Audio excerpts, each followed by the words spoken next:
जय हिंद। तो फ्रेंड्स, इस वीडियो में हम लोग प्रश्नावली 3.3 का जो पहला प्रश्न का जो 3 प्रश्न है उसको हम लोग सॉल्व करेंगे। पहला प्रश्न में एक्चुअल में 5 या 6 प्रश्न है, बट हम लोग 3 प्रश्न को ही इस वीडियो में सॉल्व करेंगे। तो यहाँ पे हम लोग देख लेते हैं हमारा पहला प्रश्न क्या है। प्रश्नावली 3.3 का पहला प्रश्न, हमारा पहला प्रश्न क्या है, कहता है कि निम्न रैखिक समीकरण युग्म, एक सेकेंड में यहाँ पे थोड़ा सा इसको थिकनेस कम कर लेता हूँ। तो यहाँ पे कह रहा है फ्रेंड्स कि निम्न रैखिक समीकरण युग्म के प्रतिस्थापन विधि से हल ज्ञात कीजिए। अब ये प्रतिस्थापन विधि होता क्या है? ओके फ्रेंड्स, प्रतिस्थापन विधि होता क्या है इसके बारे में थोड़ा सा हम लोग देख लेते हैं कि प्रतिस्थापन विधि होता क्या। प्रतिस्थापन विधि में बेसिकली क्या होता है कि ये जो वैल्यू होता है फ्रेंड्स, यहाँ पे इसको इस साइड भेज दिया, यानी कि एक दूसरे के प्रति जो है स्थापित कर दिया। इसको इस वैल्यू को उठा के उस वैल्यू में और उस वैल्यू को उठा के इस वैल्यू में ऐसे कर दिया जाता है। तो हम लोग यहाँ पे देख लेते थोड़ा सा इसको डिटेल से कि समीकरण 1 से जब हम चल दिए यहाँ सॉल्यूशन लिखने के बाद, तो समीकरण 1 हमारा क्या था, x + y = 14 था। अब यहाँ पे x + y = 14 था, तो यहाँ पे हमने क्या किया, बेसिकली y को बराबर की साइड भेज दिया, तो ये प्लस में था तो माइनस में आ गया। तो ये क्या हो गया, y जो है बराबर की साइड आ गया, तो x बराबर क्या आ गया हमारे पास 14 - y। अब ये इसको हमने समीकरण 3 मान लिया।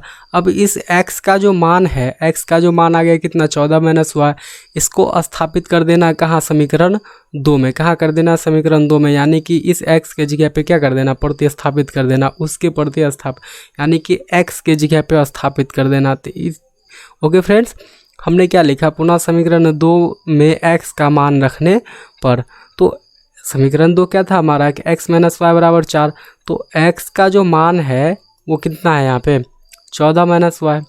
तो बेसिकली हमने x के जगह क्या रख देना है, 14 - y। x के जगह हमने क्या स्थापित कर दिया, 14 - y। अब माइनस का y है, उसके बराबर क्या है, 4। अब ये -y और ये -y दोनों मिलके क्या हो गया, -2y। ओके फ्रेंड्स, 14 - 2y बराबर क्या आ गया, 4। अब इस 4 को हमने क्या किया, बराबर के इस साइड भेज दिया और इस -2y को इस साइड ले आया। तो ये जो -2y था ये आ गया तो प्लस में आ गया, और ये 4 प्लस में था, इधर आ गया तो माइनस में। तो यहाँ पे क्या हो गया, 14 - 4 = 2y। अब 14 में से 4 जब घट जाएगा तो कितना बचेगा हमारा, 10 बचेगा। अब 10 = 2y, तो ये 2 जो है 5 टाइम में कट जाएगा, 2 × 5 = 10। तो y बराबर क्या बच गया, 5 बच गया। तो यहाँ पे हमने क्या लिख दिया, y बराबर 5। अब इस y का जो मान है, हमने यहाँ पे क्या आया था, समीकरण 3 माना था, x = 14 - y को समीकरण 3 माना था। अब यहाँ पे जो है y का मान स्थापित कर देना है। क्या करना है, यहाँ पे जो y का जो वैल्यू है, अभी जो यहाँ पे आया था y का वैल्यू 5, इस y के वैल्यू 5 को यहाँ पे क्या कर देना, पुट कर देना, यानी कि स्थापित कर देना है। अब यहाँ पे क्या करेंगे, अब y का जो मान है हम समीकरण 3 में रख दिए। तो समीकरण 3 क्या था हमारा, x = 14 - y। तो y के जगह क्या आ गया, 5 आ गया। y के जगह क्या आ गया, 5 आ गया। अब 14 - 5 हो जाएगा तो कितना, x का मान आ गया 9। तो अतः हमारा जो है x = 9 और y = 5। यही हो गया हमारा क्या, आंसर हो गया। ओके फ्रेंड्स, फिर हम लोग चलते हैं प्रश्न संख्या 2 के तरफ।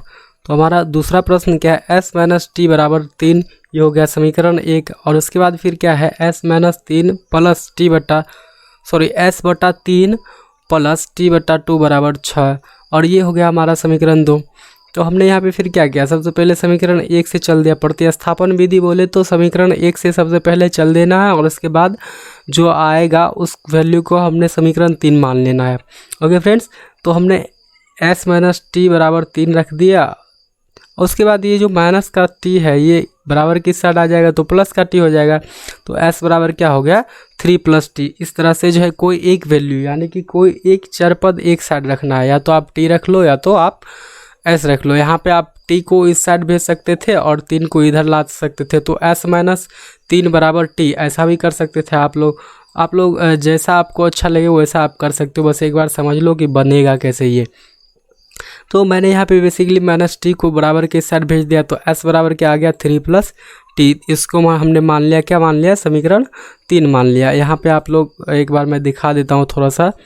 यहाँ पे मैंने क्या किया कि ये जो 3 है हमारा, इस 3 को हमने इस साइड भेज दिया तो ये माइनस में आ गया, और यहाँ पे क्या है, ये माइनस का t था तो ये इधर आ गया तो क्या हो गया, प्लस में। तो यहाँ क्या हो गया, s - 3 = टी आ गया तो तब हम इसको भी समीकरण 3 मान लेंगे। आप चाहो तो ऐसा भी कर सकते हो, नो प्रॉब्लम। हमने क्या किया, s बराबर 3 + t उसको समीकरण 3 मान लिया। अब s का जो मान है उसको हमने कहाँ रख दिया, समीकरण 2 में। समीकरण 2 क्या था, s/3 + t/2 बराबर 6 था। अब s के जगह पे क्या आ जाएगा, s के जगह पे आ जाएगा 3 + t। क्या आ जाएगा, 3 + t। तो बेसिकली s के जगह आ गया 3 + t और उसके बटा में था 3, तो 3, अब फिर प्लस t/2 है और बराबर में 6, तो हमने 6 कर दिया बराबर में। अब इस 3 और 2 का एलसीएम लेंगे तो कितना आ जाएगा, 6। यहाँ पे जो है बेसिकली ये क्या आ गया, अब ये भिन्न के जोड़ के रूप में आ गया। और भिन्न के जोड़ जो है आप लोगों को आता ही होगा, और इसे अगर प्रॉब्लम है उसमें भी तो हमारे प्लेलिस्ट में जाके चेक करें। मैंने जो इंट्रोडक्शन की वीडियो बनाया उसमें जोड़ घटा भाग गुना ये सब, भिन्न का जोड़ भिन्न का घटा, ऐसा मतलब शुरू से बेसिक से बनाया मैंने। तो आप लोग एक बार प्लेलिस्ट जाके चेक कर लो, काफ़ी हेल्प होगा। तो यहाँ पे भिन्न का जोड़ बनाने के लिए हमने क्या करना पड़ता है, ये जो दोनों हर है इसका एलसीएम लेना पड़ता है। तो इस हर का हमने एलसीएम ले लिया, तो 3 और 2 का एलसीएम आ गया हमारा 6। अब 6 आ गया तो उसके बाद हमने क्या करना, ये जो हर है ना 3 फ्रेंड्स, ये जो हर है 3 उससे हमने इस 6 में भाग देना है। तो कितना टाइम में लग जाएगा, 2 टाइम में लग जाएगा। और यहाँ पे क्या है 3 + t। अब 3 + t है उसमें 2 से गुना कर देना है, यानी कि हर से जो इसमें भाग दिए तो 2 आया और उस 2 को अंश से गुना कर देंगे तो 2, और ब्रैकेट में हमने दे दिया 3 + t यानी 3 + t, यानी कि 3 + t जो है 2 से गुना हो जाएगा। फिर उसके बाद प्लस का चिन्ह दे दिया, फिर उसके बाद इस 2 से 3 में भाग देंगे तो 3 टाइम में लगेगा, और उस 3 को हम लोग अंश से गुना करेंगे यानी t से गुना करेंगे तो 3t आ जाएगा। और उसके बाद बराबर में 6 था तो 6 दे दिया हमने, और हर के रूप में एक छुपा हुआ रहता है उसको हमने दे दिया। अब इसको हम लोग 6 में 1 से भाग देंगे तो हमारा आंसर क्या आएगा, 6 ही आएगा, इसलिए बटा में 1 लिख सकते हैं हम लोग। तो फिर हमने क्या किया, बाय द क्रॉस यानी कि तिर्यक गुना कर दिया।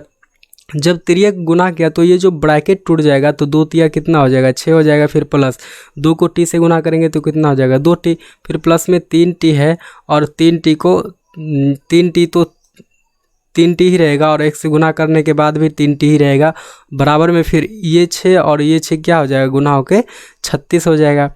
अब हमने क्या करना है, बेसिकली ये 6 को इस साइड लाना है, क्योंकि अचर पद को हम अचर पद की तरफ भेज दिए। और यहाँ पे जो है ये वैल्यू 2t + 3t, इसको हम जोड़ दिए तो कितना आ गया, 5t। अब यहाँ पे 36 माइनस क्या हो गया, 6 हो गया, 36 माइनस 6 हो गया तो ये घट के कितना आ गया, 30 आ गया। अब यहाँ पे 5t बराबर 30 है। अब ये 5 जो है t के साथ गुना में उस साइड जाएगा तो बटा में चला जाएगा, तो हम लोग यहाँ पे भी काट सकते हैं। 5 एकम 5, 5 छः 30, तो t बराबर कितना आ गया, बेसिकली 6 आ गया। अब इस t का क्या करना है, इस t के मान को जो है हमने समीकरण 3 में रख देना है। हमने समीकरण 3 में रखा तो समीकरण 3 क्या था हमारा, s बराबर 3 + t। तो t के जगह क्या रख देना है, 6 रख देना। तो s बराबर 3 + 6 बराबर क्या आ गया, 9 आ गया। इसका मतलब s का जो वैल्यू है वो 9 है और t का जो वैल्यू है वो 6 है। यही हो गया हमारा आंसर। फिर हम लोग तीसरा प्रश्न देख लेते हैं। तो तीसरा प्रश्न क्या है फ्रेंड्स कि 3x - y बराबर क्या है, 3x - y बराबर 3 है। ओके, 3x - y बराबर जब 3 है और ये हमारा समीकरण 1 है, फिर उसके बाद 9x - 3y बराबर 9, ये समीकरण 2 है। तब हमने क्या किया, समीकरण 1 से चल दिया। अब समीकरण 1 जो था उसको हमने लिख दिया। अब ये हमने क्या बोला था, एक चर पद को एक साइड रखना है, किसी एक चर पद को। आप चाहो तो इसको जो है इस तरह से भी कर सकते हो, यहाँ पे आप लोग इस तरह से भी कर सकते हो। 3x बराबर 3 + y, ये जो y है माइनस का, इसको हम इस साइड ले आएंगे तो किस में आ जाएगा, प्लस में, 3 + y हो गया। अब ये जो है 3x है, क्या है 3x। अब ये 3x के साथ गुना में है तो ये 3 चला जाएगा बराबर के साइड तो भाग में चला जाएगा, तो x बराबर क्या आ जाएगा हमारा 3 + y/3। आप लोग ऐसा भी कर सकते हो और इसको समीकरण 3 मान सकते हो। ओके, बट हमने यहाँ पे क्या किया है, यहाँ पे -y जो है इसको हमने बराबर के साइड कर लिया, और यहाँ पे 3 जो है इसको इस साइड भेज दिया। तो ये -y है, ये प्लस हो गया, और ये 3 जो है वो माइनस हो गया। तो क्या हो गया हमारा 3x तो जो करते हो रह जाएगा, तो हो गया 3x - 3 बराबर y। इसको हमने क्या कर दिया, समीकरण 3 मान लिया। ओके, अब हम फिर जो है इस y का वैल्यू क्या करते हैं, इस y के वैल्यू को समीकरण 2 में रख देते हैं। तो समीकरण 2 क्या है हमारा, 9x - 3y = 9। अब हम लोग यहाँ पे एक चीज़ देख रहे हैं कि 3 से इस 9x में भी भाग लग रहा है और 3y में भी भाग लग रहा है और 9 में भी भाग लग रहा है, यानी कि यहाँ पे 3 कॉमन है। तो 3 को हम लोग कॉमन ले लिया, तो ब्रैकेट में हमारा क्या आ गया, 3x - y। अब 3x - y हो गया, इसको जब ब्रैकेट तोड़ेंगे और कॉमन आ गया हमारा 3, तो 3 × 9x हो जाएगा। फिर -3 को y से गुना करेंगे 3y भी हो जाएगा। फिर उसके बाद 9 को हमने क्या किया, कॉमन लिया, तो 3 × 3 हुआ, तो 3 हमारा एक ब्रैकेट में आ गया। अब ये 3 जो है बेसिकली ये 3 कट गया, तो क्या बच गया, 3x - y = 3 बच गया। अब यहाँ पे क्या हुआ, 3x - y = 3 बच गया। तो इस y को जो माइनस में है इसको हम बराबर की क्या करेंगे, इस साइड भेज देंगे तो प्लस में आ जाएगा, और इस 3 को इधर ले आएंगे तो माइनस में। तो यहाँ पे क्या हो गया, 3x - 3 बराबर क्या, y हो गया। अब हम लोग यहाँ पे देख लेते हैं, हमारा जो ये है समीकरण, पहला समीकरण जो था वो क्या था, उसका भी आया था मान 3x - 3 = y, और इसका भी कितना आया, 3x - 3 = y आया है। ओके फ्रेंड्स, तो यहाँ पे हमने एक चीज़ कॉमन देखा क्या कि दोनों का जो वैल्यू है वो क्या हो गया है, सेम आ गया। समीकरण 1 का भी वैल्यू सेम आ गया 3x - 3 = y, और समीकरण 2 का भी वैल्यू कितना आ गया, सेम आ गया 3x - 3 = y। यानी कि इसका जो ज्यामितीय निरूपण होगा इस समीकरण युग्म का, वो क्या हो जाएगा कि संपाती रेखा हो जाएगा। यहाँ पे मैंने लिखा चूँकि समीकरण 1 एवं समीकरण 2 का जो है वो समान रूप के हैं, यानी कि समीकरण 1 का जो यहाँ पे आया सरल सा रूप 3x - 3 = y हो गया, और 2 भी क्या हो गया, 3x - 3 = y आ गया एक स्टेप के बाद। तो ये दोनों बराबर हो गया, तो इसका ज्यामितीय निरूपण क्या हो जाएगा, संपाती रेखा हो जाएगा। जब संपाती रेखा हो जाएगा तो इसमें x और y जो है कोई सा भी वैल्यू रख सकता है, तो हमने क्या लिख दिया, अर्थात क्यों रख सकता है, क्योंकि संपाती रेखा का क्या होता है, अनेक हल होता है। क्या होता है, अनेक हल होता है, इसलिए x का जो वैल्यू कुछ भी हो सकता है। हमने लिखा अर्थात y = 3x - 3। इस स्थिति में जो है समीकरण युग्म 3x - y = 3 एवं 9x - 3y = 9 का ग्राफीय निरूपण क्या हो जाएगा, संपाती हो जाएगा। और जब संपाती हो जाएगा एवं बीजगणितीय निरूपण इसका क्या हो जाएगा, बीजगणितीय निरूपण हो जाएगा अपरिमित रूप से अनेक हल। जब ये अनेक हल होगा तो यहाँ पे x का वैल्यू कुछ भी हो सकता है, तो अतः y = 3x - 3 में जो है x कोई भी मान ले सकता है। दैट्स इट, यही हो गया हमारा आंसर। तो आप लोगों के मन में कोई सा भी डाउट्स रहता है फ्रेंड्स, तो वो आप लोग कमेंट बॉक्स में लिख दो, और मैं ये कहूँगा कि आप एक बार प्लेलिस्ट जाके चेक करो। वहाँ पे मैंने जितने भी शुरू से वीडियो डाले हैं पूरे इंट्रोडक्शन क्लास से लेके अब तक का, वहाँ पे आप लोगों को सारा वीडियो मिल जाएगा। और वहाँ पे वीडियो जो है हमने बनाया सीरियली वाइज से, पहले मरना है इंट्रोडक्शन का क्लास, उसको मैंने लिखा #0, फिर उसके बाद #1, फिर #2, फिर #3, इस तरह से मैंने वीडियो बनाया है। आप लोग वहाँ से जाओ तो सीरियली वाइज आपको जो है मैथ बेसिक से लेकर के अभी तक जो है हमने पढ़ा है वो सारा मिल जाएगा, तो वहाँ से आप लोगों को काफ़ी हेल्प होगा फ्रेंड्स। ओके, तो इस वीडियो में इतना ही। वीडियो अच्छा लगे तो लाइक कर देना, और हो सके तो ज़्यादा से ज़्यादा शेयर करो फ्रेंड्स, ताकि अधिक से अधिक बच्चों तक पहुँचे और उसको पढ़ाई करने में जो है हेल्प हो। तो इस वीडियो में इतना ही, मिलते फिर अगले वीडियो में। तब तक आप लोग जो है ये जो चौथा प्रश्न है 1 का चौथा प्रश्न 3.3 का जो 1 का चौथा प्रश्न है 0.2x + 0.3y = 1.3 समीकरण 1, और दूसरा समीकरण क्या है 0.4x + 0.5y = 2.3 समीकरण 2। इसको एक बार आप बना करके ट्राई करना फ्रेंड्स।